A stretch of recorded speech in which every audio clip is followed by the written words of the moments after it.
is an age, all right, or a period of time, all right, a long age, all right. And you can, like I said, you're gonna see it in the post production, okay.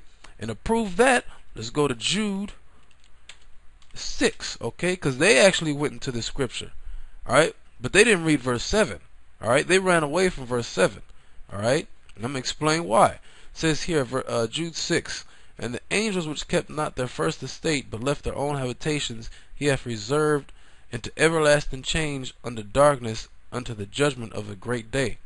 And that's us, okay? That's Israel, particularly the elect, alright? Really all of Israel, alright? It's these bodies that we're in.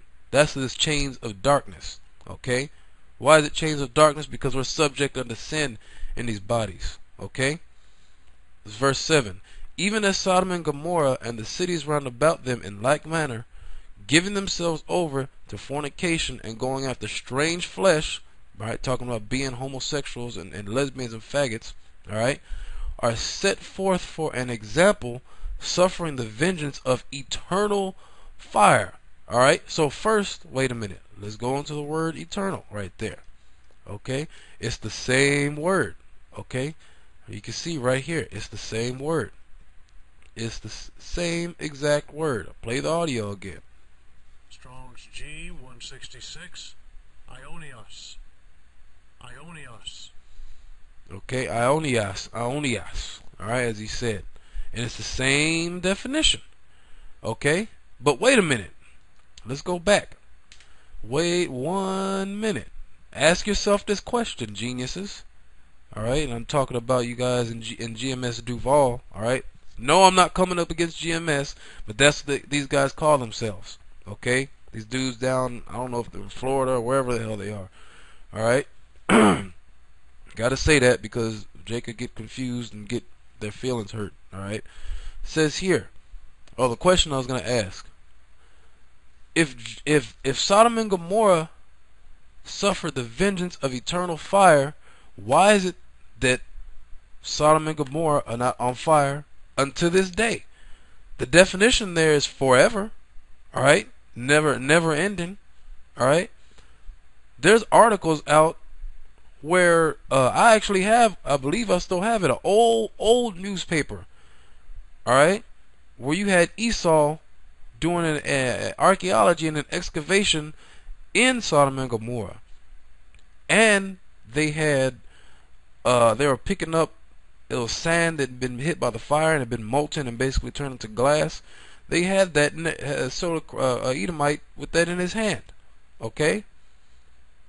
But I thought the Sodom and Gomorrah would suffer the vengeance of eternal fire. Alright? No, it's talking about a period of time. Alright? Just like forever in Isaiah the 34th chapter, which we're going to get to that too. Okay, because you guys are you just see everything for face value. You don't look deep into it.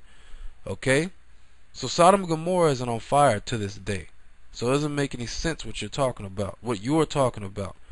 Okay, let me read verse 7 again. It says, even as Sodom and Gomorrah and the cities round about them in like manner, giving themselves over to fornication and going after strange flesh, are set forth as an example, suffering the vengeance of eternal fire. Okay, and Sodom and Gomorrah are not on fire unto this day, nor are the 3 neighboring cities. Okay, because there's been plenty of archaeology done in those cities. You can't do archaeology in a city that's just on a blaze of fire. Well, what the hell are you going to do going in there? You're going to get burnt. Okay? So now that we explained that, let's go to Isaiah the 14th chapter. I'm going to read 1 all the way through about 17. In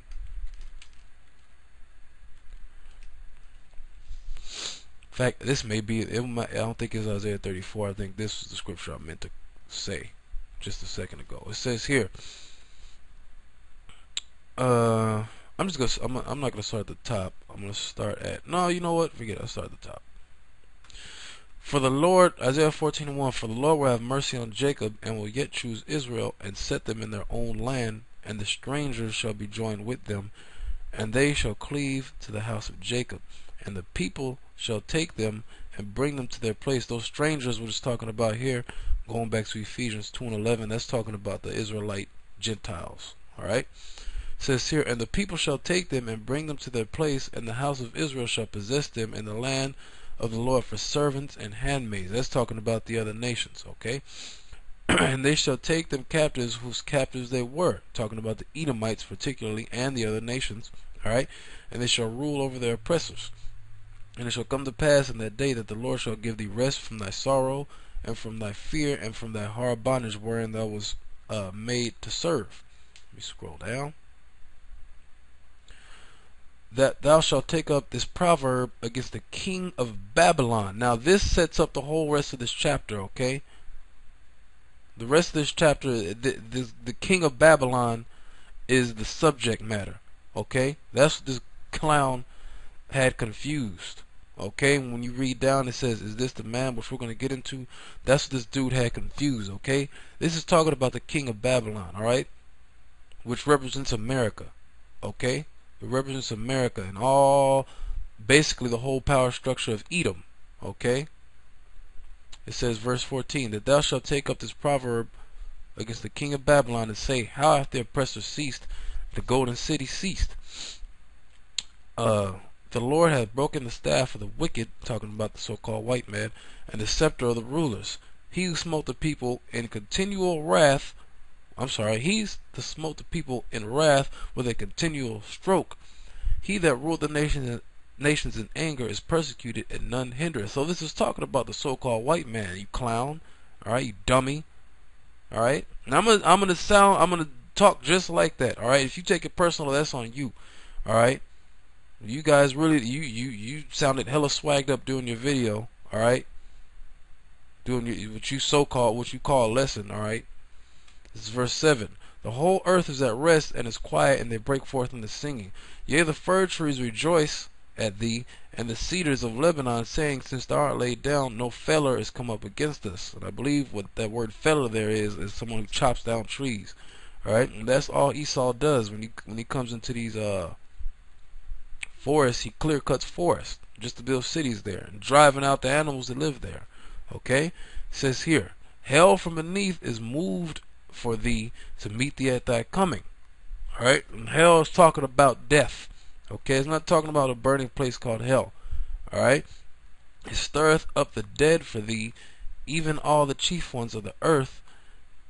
It hath raised up from their thrones all the kings of the nations, meaning all the other nations and the rulers of these other nations are coming up against America and are coming up against the so-called white man.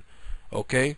They're seeing the so-called white man for exactly what he is, the devil.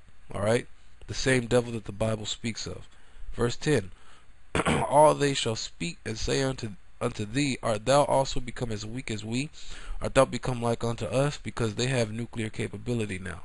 Okay? They have nuclear capability now, like I was mentioning earlier. Okay? Verse 11. Thy pomp is brought down to the grave. Talking about thy pride. Okay? And the noise of thy vials, the worm is spread under thee, and the worms cover thee. That's talking about corruption. Okay? Because if you look at the infrastructure of America, alright, it's totally breaking down. Alright? Like Elder Gabar did a lesson on that a while back called The Worm. Alright? Basically showing how the infrastructure of America is breaking down. The highways, the bridges, the buildings. Okay? It's all breaking down and rusting. Okay? So you got major bridges breaking down out of nowhere, alright, and falling apart with people on it, alright, buildings collapsing, roads are all jacked up, alright, all that, okay. Verse 12, how art thou fallen from heaven, O Lucifer? Now you say, read this, how art thou fallen from heaven, alright. Heaven is talking about a position, a role or a position, for lack of a better word, played out on earth. Just the same thing as hell.